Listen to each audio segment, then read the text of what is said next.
Mange 2 fois moins, fous-toi au cardio 2 fois plus et 2 fois plus de volonté. C'est exactement ce qu'on t'a dit de faire et c'est exactement pour ça que aujourd'hui tu n'as pas réussi à perdre ton ventre. Et là, tu dois peut-être pas vraiment comprendre pourquoi je te dis ça. Mais en réalité, ces trois conseils-là, ils fonctionnent, c'est juste qu'ils sont calibrés pour un corps de 20 ans, pas pour le tien. Car il faut savoir qu'après 30 ans, ton corps obéit à des règles biologiques complètement différentes. Et si personne ne te les a jamais expliquées, tu peux multiplier tes efforts autant que tu veux, tu vas continuer à obtenir les mêmes résultats décevants. Ou pire, toi qui regardes cette vidéo, peut-être que tu as déjà perdu du poids, il est revenu et tu es reparti encore plus loin qu'avant. Donc reste bien jusqu'à la fin de cette vidéo parce qu'aujourd'hui, je vais t'expliquer concrètement pourquoi le plan qu'on t'a donné, qu'on t'a promis qu'il était parfait, était mauvais dès le départ. Et le protocole exact pour inverser cette courbe et pour réussir à perdre ton ventre après 30 ans. Et je préfère te prévenir, tout le protocole que tu vas voir ici est construit pour les hommes qui ont une vraie vie, un boulot chargé, une famille et des responsabilités. Donc si tu regardes cette vidéo, que tu as moins de 30 ans, que tu es au chômage et que tu n'as pas une vie bien chargée, tu peux déjà quitter la vidéo parce que tous les conseils que je vais t'expliquer ne sont pas faits pour toi. Et si je me permets de te dire ça, c'est parce que moi aujourd'hui, j'ai accompagné plus de 150 hommes de plus de 30 ans exactement dans cette situation, des hommes débordés avec une famille et des responsabilités à perdre du gras. Et après avoir accompagné tous ces hommes, j'ai remarqué que le problème n'était pas l'effort fourni, mais c'était deux choses bien précises. Premièrement, une biologie qui avait complètement changé après 30 ans et que personne ne leur avait jamais expliqué et qui travaillait donc activement contre eux. Deuxièmement, une erreur de mindset que 95% des hommes font dès le départ et qui te garantit l'abandon. Mais je te rassure, on va traiter les deux, la deuxième partie sur le mindset, et c'est là probablement la chose la plus importante que tu vas entendre aujourd'hui. On va y arriver, donc reste bien jusqu'à la fin de cette vidéo. Et pour débuter, commençons par la vérité. Aujourd'hui, si ton ventre ne part pas, c'est pas qu'une question de discipline, c'est une question surtout de physiologie. Car ton corps, après 30 ans, ne fonctionne plus comme à 20 ans. Et le problème, c'est que si toi aujourd'hui tu ne comprends pas ça et que tu continues à appliquer les mêmes méthodes, tu vas continuer à obtenir les mêmes résultats décevants. Et pour mieux t'expliquer tout ça, il y a trois choses qui se produisent dans ton corps qui rendent la graisse abdominale particulièrement tenace.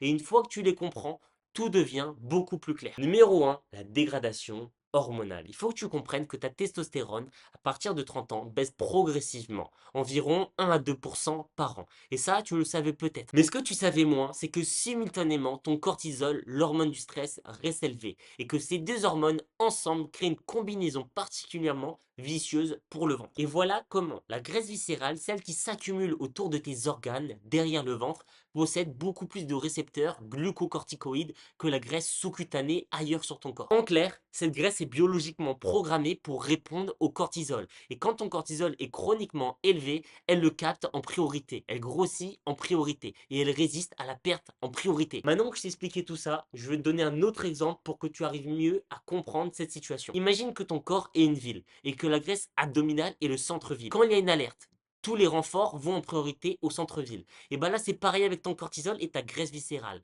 Elle est la première servie et la dernière à partir. Et aujourd'hui, si tu as un boulot chargé, des enfants, des responsabilités, ton cortisol est probablement élevé en permanence sans même que tu t'en rendes compte. Et donc c'est pour ça que je te dis que ce n'est pas forcément un problème de discipline, mais c'est surtout un problème hormonal qui doit être compris en premier. Et ce piège-là, Thomas, 43 ans, était en plein dedans. Parce qu'avant de commencer le coaching avec moi, il faisait du sport 4-5 fois par semaine, mangeait plutôt correctement, pourtant n'arrivait pas à perdre son ventre. Il était évidemment très stressé car il avait un job très prenant, des enfants avec beaucoup de responsabilités et avait donc un cortisol très élevé. On a commencé à bosser ensemble, je mis en place évidemment un programme plus structuré, mais j'ai surtout mis en parallèle un protocole pour l'aider à baisser son cortisol et en 6 mois, il a perdu 13 kilos et a perdu totalement son ventre en ne faisant pas plus d'efforts, il allait moins à la salle, mangeait plus, mais juste son système hormonal était revenu à la norme. Maintenant, le numéro 2, c'est la résistance métabolique. Parce que toi, aujourd'hui, je suis sûr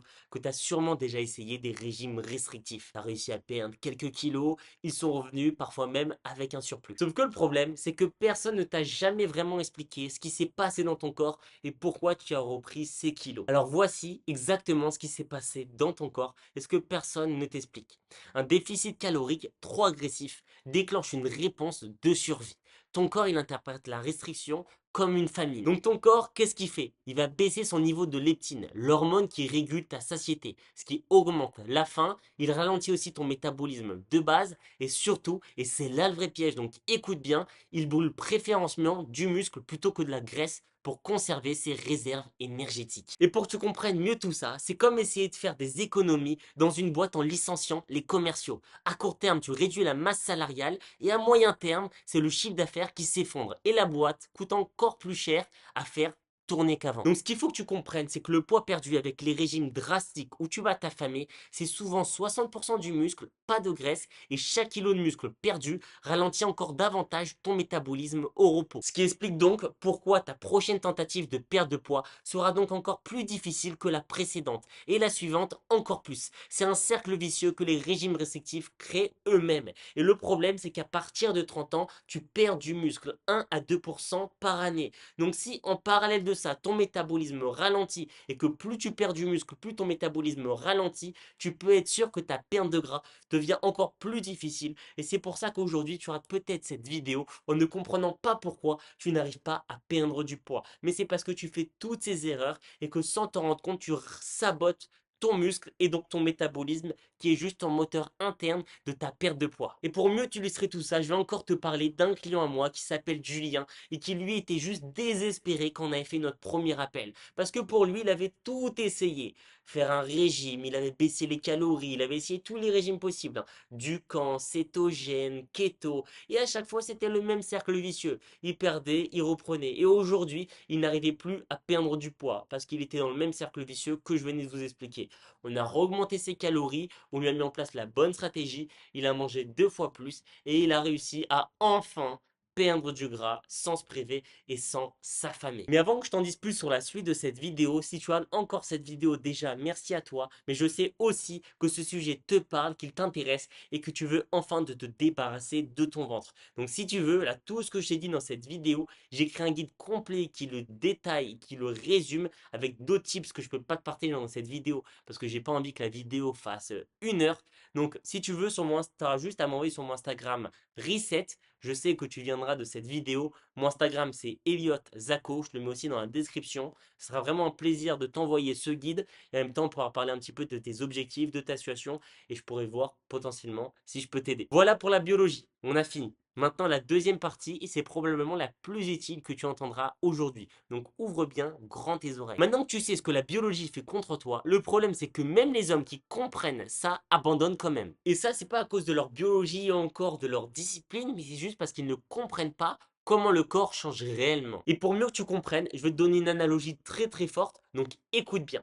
Imagine un rouleau de papier toilette. Si tu retires une feuille, tu vois rien. T'es d'accord avec moi? 2 feuilles, pareil. Toujours rien.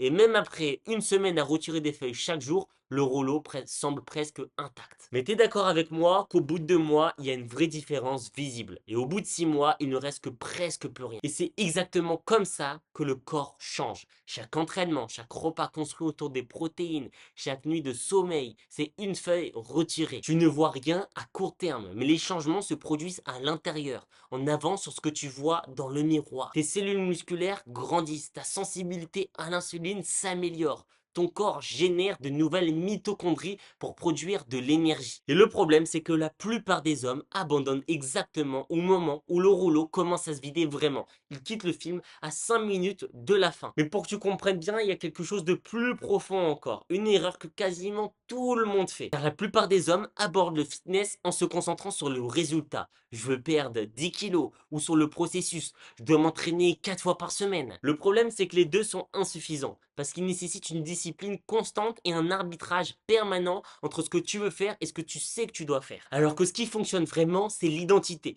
Pour ça, imagine 2 hommes qui veulent arrêter de fumer. Le premier dit j'essaye d'arrêter. Le second, lui, il dit je suis non-fumeur. Et quand on lui propose une cigarette, ce n'est pas une bataille de volonté. C'est juste un non merci, je suis un non-fumeur. Donc l'un combat son envie chaque jour et l'autre n'a plus d'envie à combattre parce que ça ne correspond juste pas à ce qu'il est. Donc toi, quand tu passes de je vais être en forme à je suis quelqu'un qui prend soin de son corps, chaque décision devient beaucoup plus simple. Tu ne te bats plus contre toi-même, tu agis en cohérence avec qui tu es. Et toutes les recherches scientifiques montrent que les changements basés sur l'identité ont 3 fois plus de chances de tenir sur le long terme. Et pour construire cette identité, une seule règle, une chose à la fois. Et écoute bien, parce que c'est là que tout le monde se sabote. Il change la nutrition, le sport, le sommeil, l'alcool et le stress en même temps. Donc la première semaine, tout roule. La troisième, tout s'effondre. Et ça, c'est une grosse erreur. Et si aujourd'hui, tu as déjà fait des travaux dans ta maison, l'analogie que je vais te citer va te parler.